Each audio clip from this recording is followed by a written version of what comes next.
Aku kautus dening Kakang Rama Wijaya. Kepiye? Rama Wijaya? Iya.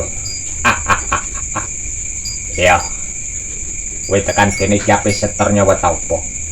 Mangatina sira. Sing jenenge Patih Buta mestine duwe bawaan sing akeh banget.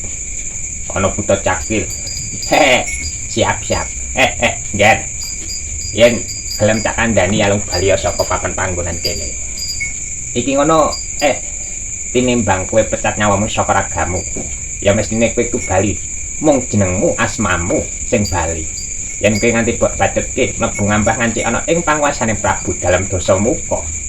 Ya mestine bangsa Yeksa Buta sing ora ketung siji cacahe, ora ketung pira jumlahe, bakale mloro awakmu, Gen. Bener kowe.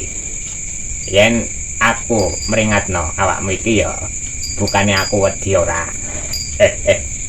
Iki mau aku ya kabeh bareng-bareng bola sak kanca pasukane Yeksa Buta.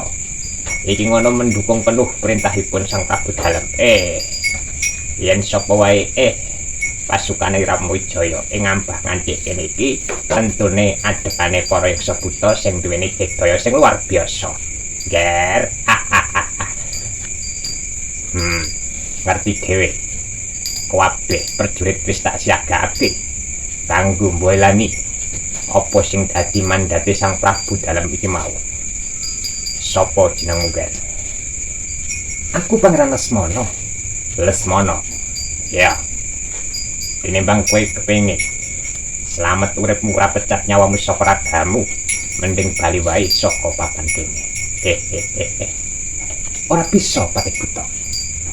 Yen aku nampa tugas saka Kakang Prabu Rama Wijaya supaya nek iso nggawa bali Dewi Sinta, yen aku bakal sak kiat-kiatku sak iso-isoku tetep aku iso merjuangake apa sing dadi perintah Kakang Prabu, iya Kakang Prabu Rama Wijaya.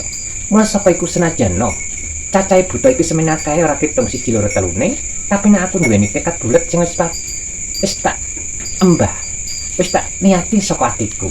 Yen aku kudune bisa ora bisa bali yen aku ora iso nampa tugas iki. Bocah wingi sole kowe aja sembrono, kowe aja kemlinti. Kanjeng Patih, kepiye?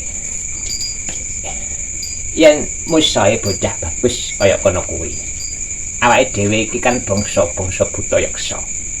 Tinimbang ora kenal dikandhani nganti alus nganti sing sak bener-benere. Mongko kula saka iku awake dhewe kudune ngetokno kanuragan digdaya sing banget luar biasa sing iso mecapke nyawane saka ragane bocah ngono kae. Ya. Bener. Ya. Bekecake. Senika dawuh Kanjeng Patih. Iki ngono tak pasrahne marang awakmu lan sak bolo kancamu. Wis tak pantune kadoan. Sepira digdayane Lesmana Kil. Kono uji coba.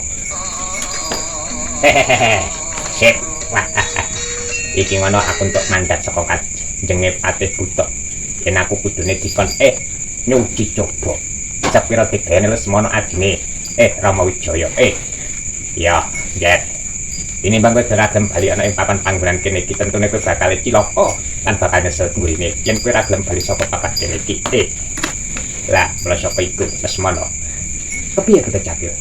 Kok kepiye? Buta Terong. Kepiye, Kang? Siti Atasi. Ya. Aku wis tau krungu kabar sing jenenge Lesmana iku ya jarene dene digdaya Kang Buta Cakil. Yen ngono iso nampani ajiku iki ya anggap sakti mandraguna. Ya.